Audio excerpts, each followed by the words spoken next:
Como seguramente ya sabéis, estamos estudiando el Evangelio de Mateo poco a poco y cada uno vamos aportando un comentario, un estudio sobre una parte de este Evangelio.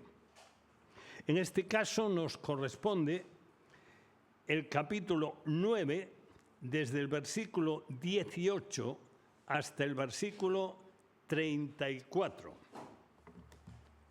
Me voy a ayudar para leerlo con seguridad, no vaya a ser, porque el libro es suficientemente importante. Así que vamos con Mateo, capítulo 9, versículos 18 al 34. Es un pasaje muy interesante.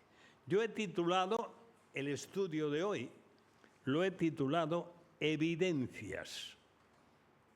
Y vamos a ver qué clase de evidencias y respecto a qué. Mateo capítulo 9, versículo 18. Y leemos lo siguiente.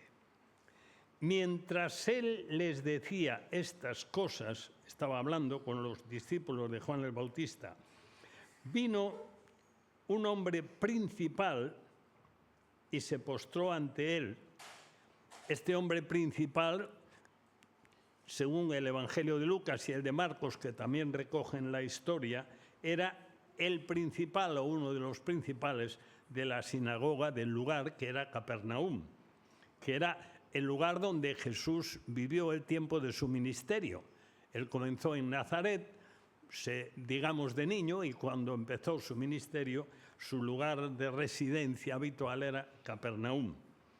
Bueno, pues era uno de los principales dirigentes de una sinagoga o de la sinagoga en Capernaum. Y nos dice el texto, continúa diciendo, vino un hombre principal, un principal de la sinagoga, en otro de los lugares dice el principal, o sea, el más importante dirigente, y se postró ante él, diciendo, mi hija acaba de morir. En otro de los evangelios dice, está muriéndose. Mas ven y pon tu mano sobre ella y vivirá. Y se levantó Jesús y le siguió con sus discípulos. Y ahora nos encontramos con otro de los temas que tenemos para hoy, el caso de una mujer. Y seguro que todas las mujeres que hay aquí lo entenderán muchísimo mejor. Y he aquí una mujer enferma de flujo de sangre desde hacía 12 años. Se le acercó por detrás y tocó el borde de su manto, porque decía, dentro de sí pensaba, si tocare solamente su manto, seré salva, o sea, seré sana. Pero Jesús, volviéndose y mirándola, dijo, ten ánimo, hija, tu fe te ha salvado. Y la mujer fue salva o sana desde aquella hora. En otro de los evangelios lo explica un poco más. Dice que ella le tocó y Jesús preguntó, ¿quién me ha tocado? Iba en medio de una multitud, todos apretaditos, y los discípulos le dicen, bueno, a ver, ¿qué te ha tocado? Si estamos aquí todos apiñados. Pero alguien me ha tocado porque he sentido, me he dado cuenta que ha salido poder de mí. Así que esto es lo que Mateo resume mucho, cuenta estas historias muy resumidas, pero muy bien resumidas, lo que a veces nos cuesta mucho hacer a casi todos. Seguimos leyendo, versículo 23. Al entrar Jesús en la casa del principal, viendo a los que tocaban flautas y la gente que hacía alboroto, les dijo, apartaos, porque la niña no está muerta, sino duerme. Y se burlaban de él. Pero cuando la gente había sido echada fuera, entró y tomó de la mano a la niña y ella se levantó. y se difundió la fama de esto por toda aquella tierra. Pasando Jesús de allí, le siguieron 2 ciegos, dando voces y diciendo: «Ten misericordia de nosotros, hijo de David». Y llegando a la casa, vinieron a él los ciegos, y Jesús les dijo: «¿Creéis que puedo hacer esto?». Ellos dijeron: «Sí, Señor». Entonces les tocó los ojos, diciendo: «Conforme a vuestra fe os sea hecho». Y los ojos de ellos fueron abiertos. Y Jesús les encargó rigurosamente, diciendo: «Mirad que nadie lo sepa». Pero salidos ellos, divulgaron la fama de él por toda aquella tierra.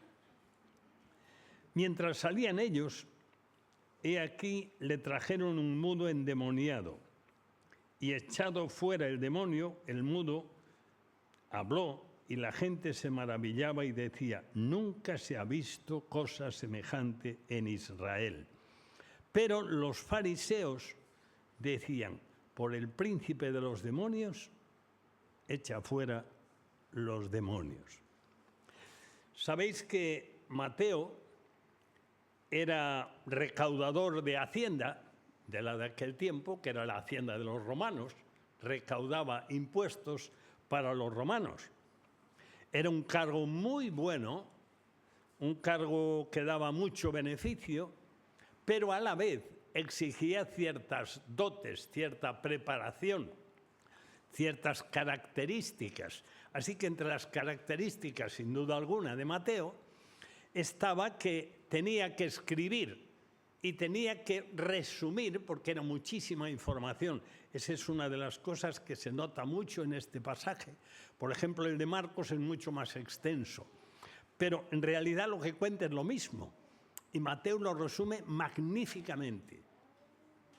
Hubo durante un tiempo que algunos pensaban que el Evangelio primero que se escribió fue el de Marcos y que en Marcos copiaron los más semejantes, que son Mateo y Lucas. Pero al final se ha sedimentado, por lo menos en la mayoría, que el primero fue el de Mateo, que además reunía las características para hacer un resumen histórico, porque estaba acostumbrado, formaba parte de su trabajo. Así que vamos ahora a irnos un poquito de nuevo, lo habremos repasado muchas veces desde que hemos comenzado con el Evangelio de Mateo. ¿Cuál es el proyecto que el Espíritu Santo ha puesto en Mateo?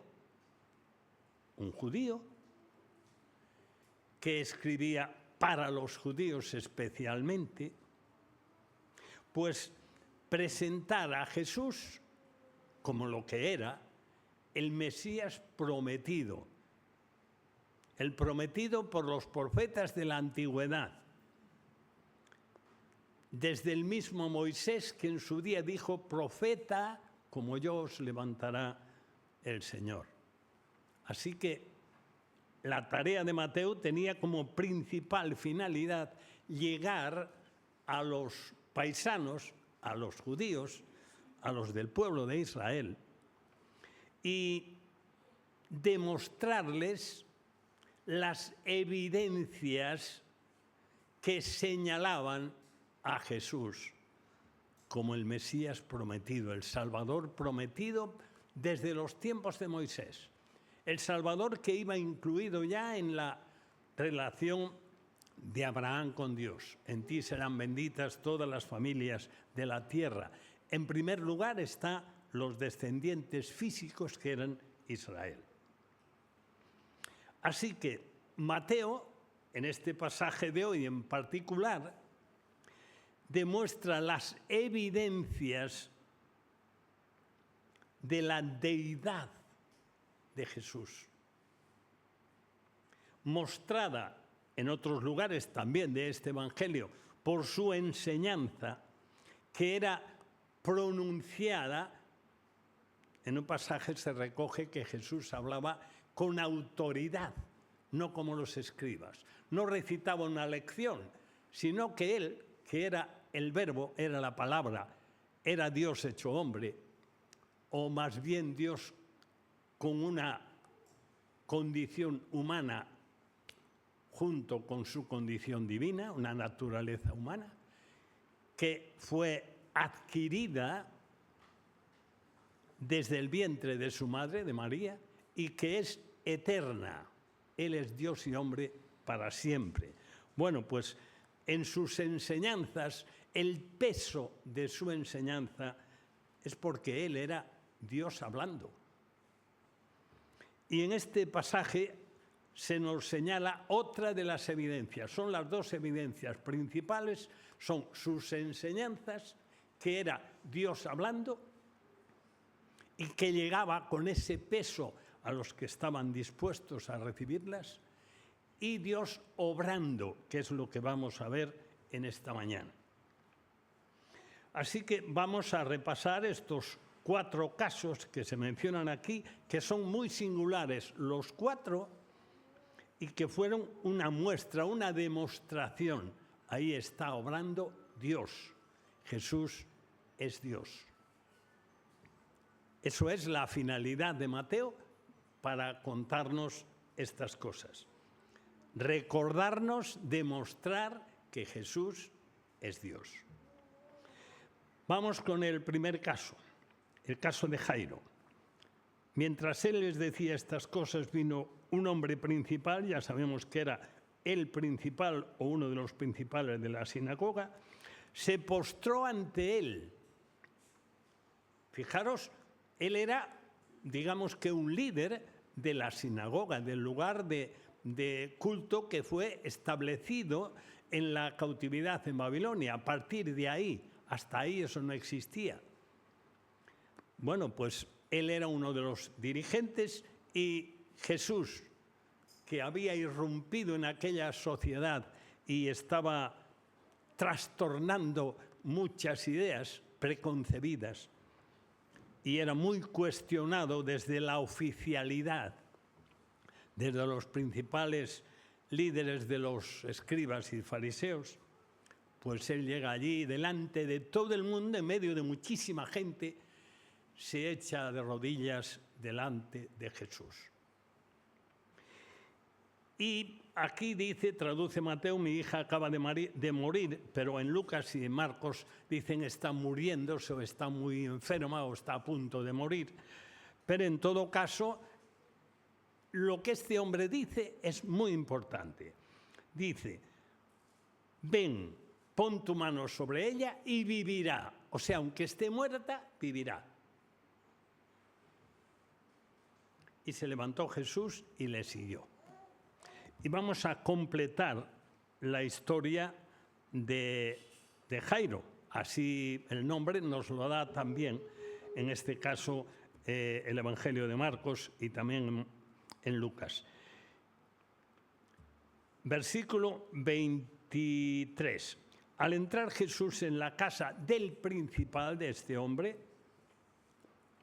viendo a los que tocaban flautas y la gente que hacía alboroto, esto era por decirlo así, un ceremonial en los entierros, que por lo menos yo he visto algo de él en mi niñez.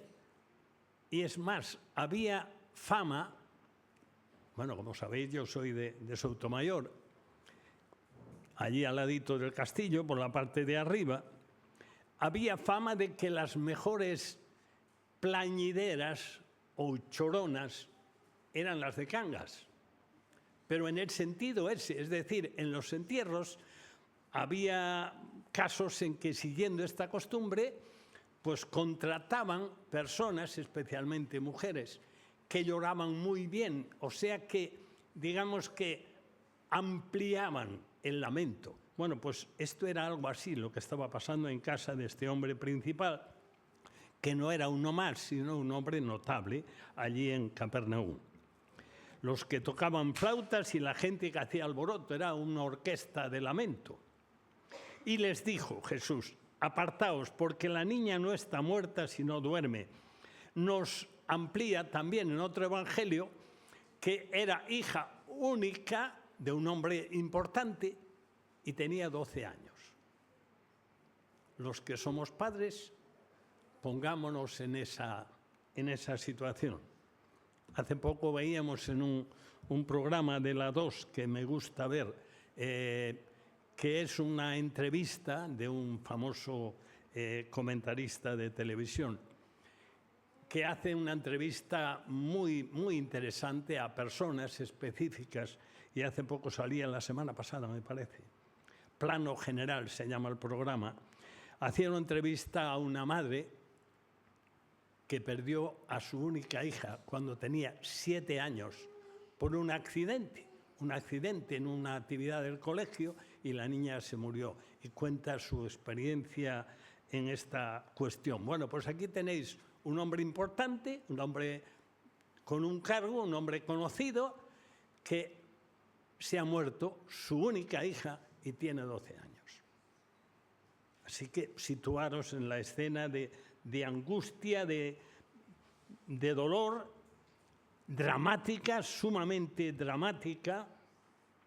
Y este hombre evidentemente conocía de Jesús.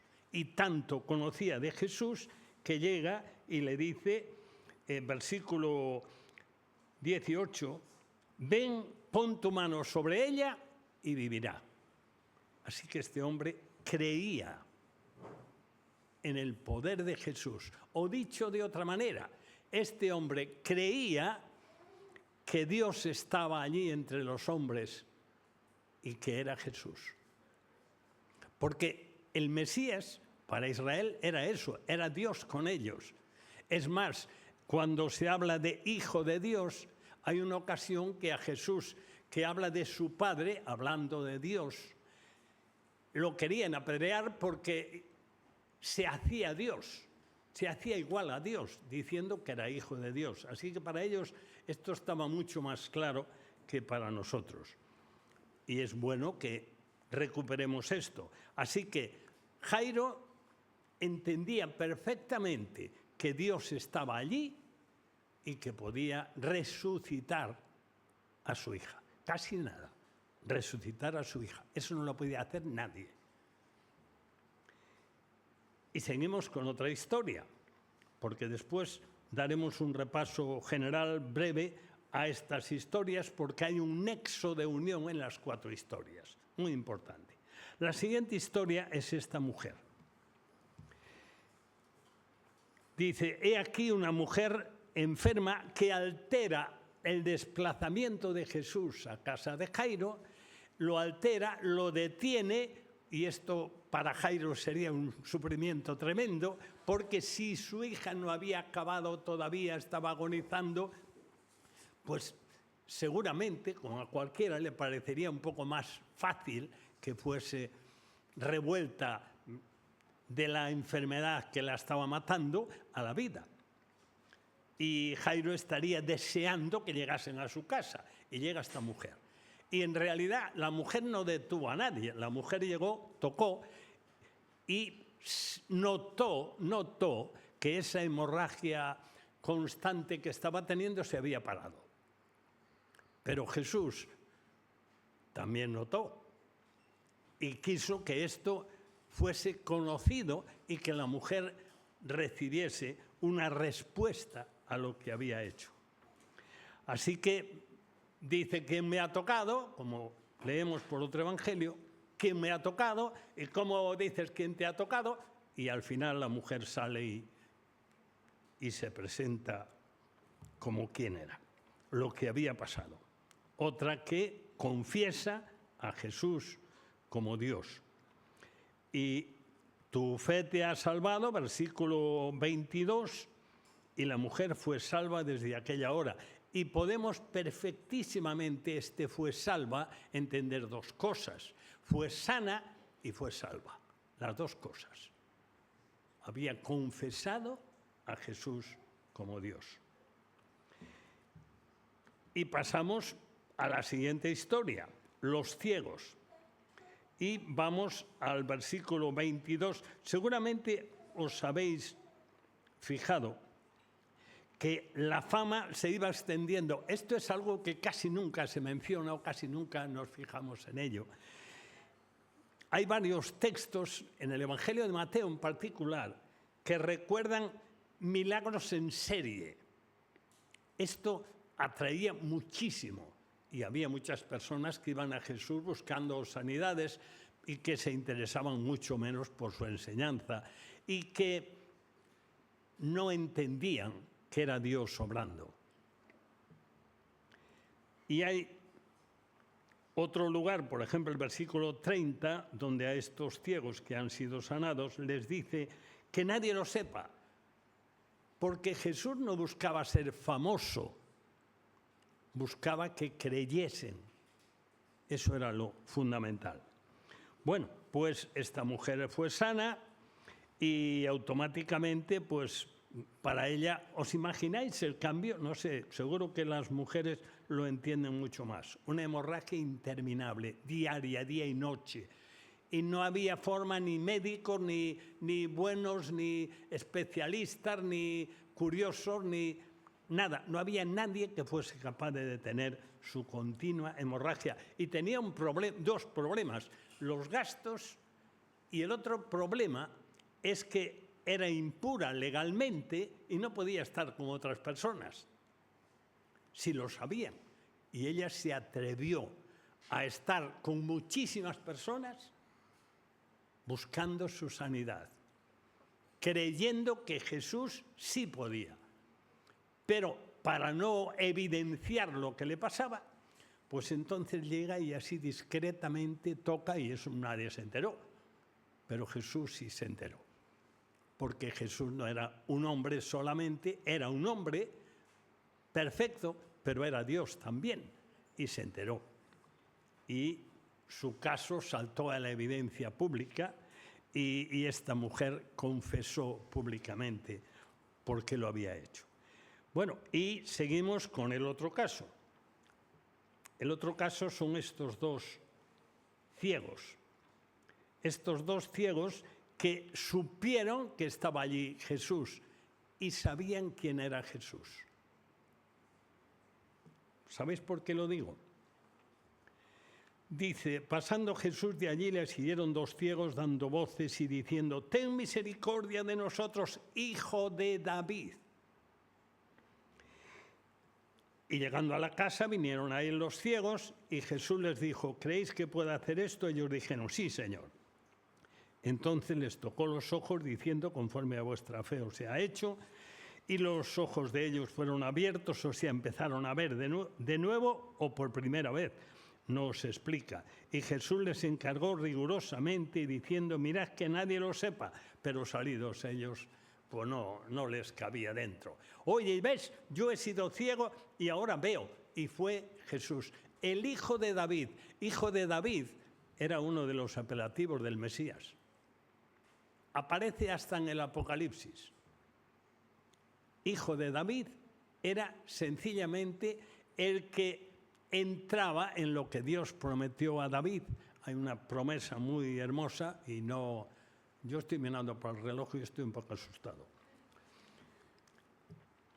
Es decir, ellos reconocen a Jesús como Dios, como el Dios hecho hombre que se esperaba, el Mesías. Esa era su confesión. Y con todo, Jesús les pregunta, ¿creéis? Versículo 28. ¿Creéis que puedo? Sí, Señor. Y fueron sanados. Y llegamos al último caso. Estos aprovecharon la oportunidad de que pasaba Jesús por allí. El último caso es este caso de endemoniado, poseído. Creo que hay algo que se percibe en el Nuevo Testamento, y es que en los tiempos de Jesús en este mundo y los primeros tiempos de la Iglesia hubo una incidencia mayor de posesiones satánicas por una razón de estrategia diabólica. Estaba allí Dios hecho hombre, pues había que atacar con todas las armas. Creo que esa es la explicación. de la cantidad de casos que aparecen en los evangelios y también aparecen después en los Hechos de los Apóstoles. Así que es una manifestación de la intensidad de presión diabólica para frenar la presencia de Dios hecho hombre en Jesús. Naturalmente, este hombre tenía dos problemas muy importantes. La incomunicación verbal, no podía hablar, y encima la maldad del que lo tenía poseído. Los que creen, es evidente, son los que lo llevan a Jesús.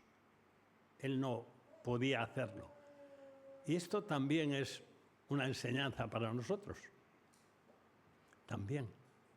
Los que creen podemos ser transmisores para otros que no creen.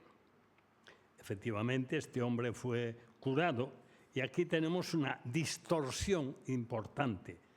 Y es que los fariseos, versículo último, el 34, decían, por el príncipe de los demonios, echa fuera demonios. Hay una respuesta de Jesús en otro lugar, pero no ha lugar en esta mañana para tratar de ella. Qué lástima, ¿verdad?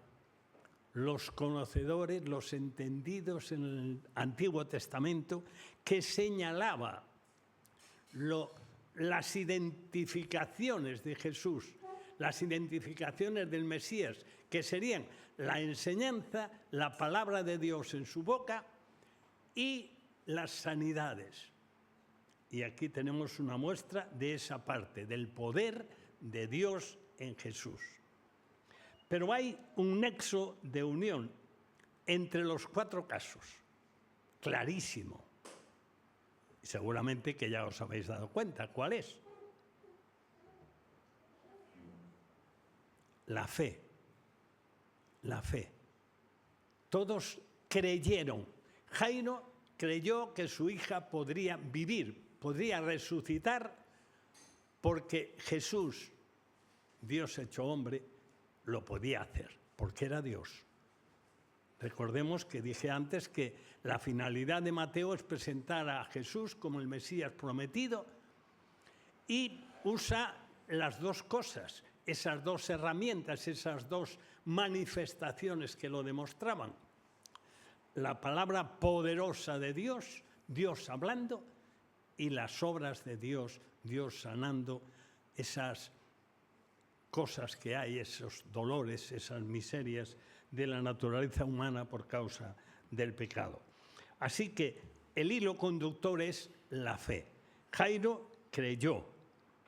La mujer con la hemorragia imparable creyó. Los ciegos creyeron. Y los que llevaron al mudo también, o al endemoniado, también creyeron. Ellos lo llevaron a Jesús sabiendo que Jesús podía, porque Jesús era Dios. Y os dejo una frase. La fe es la columna vertebral de la salvación. Sabéis que según enseña el apóstol Pablo en Efesios capítulo 2, somos salvos por gracia, por regalo de Dios, mediante la fe. Las obras no sirven para nada para ser salvos, no sirven para nada. Ni ser el ser más perfecto que exista, que como nos recordaba Esteban antes, Abel no lo hay, digo el perfecto. Las obras más grandes, más sacrificadas, más grandiosas, no sirven para salvar. Pablo dice allí, escribiendo a los Efesios, por gracia, es decir, porque Dios ha querido. Juan 3:16 dice, tanto amó Dios al mundo, que dio, que entregó a la muerte en nuestro lugar a su Hijo, a Dios el Hijo, para que el que en Él cree. Creer no es una obra, creer es sencillamente extender la mano y aceptar lo que Dios ofrece. Las obras no cuentan para la salvación, aunque Pablo sí explica después en el versículo 10 que las obras cuentan como manifestación, como resultado, como consecuencia de haber sido salvado. Ahí sí cuentan. Pero para salvar no sirven para nada. La gracia de Dios es suficiente. No podemos minusvalorar la grandiosidad del amor y la gracia de Dios, salvando a todo aquel que cree. La fe es esa columna vertebral del propósito de Dios para la salvación de todo aquel que cree. Si has creído, la salvación no depende de lo que tú has creído ni de la manera en que has creído. Depende que has creído en el único que puede salvar. Si no has creído, Juan en su capítulo 3 recuerda que el que no cree ya está condenado. Nacemos con esa condición. Oramos. Señor y Padre nuestro, te damos gracias porque nos das el tiempo y porque nos has regalado este precioso libro que son tus palabras escritas para nosotros. Ayúdanos a apreciarlo, a redescubrir que es salido de tu corazón lo que en el libro leemos. Gracias por tu Hijo amado,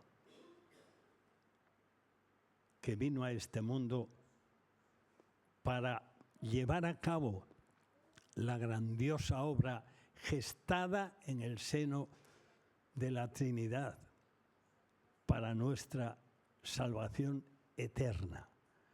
Te damos muchas gracias y te pedimos que la lectura y reflexión de tu palabra conduzca nuestra reflexión para reforzarnos y también la reflexión de quien esté aquí con nosotros bajo la sentencia de condenación eterna para creer y ser salvo. En el nombre de Jesús. Amén.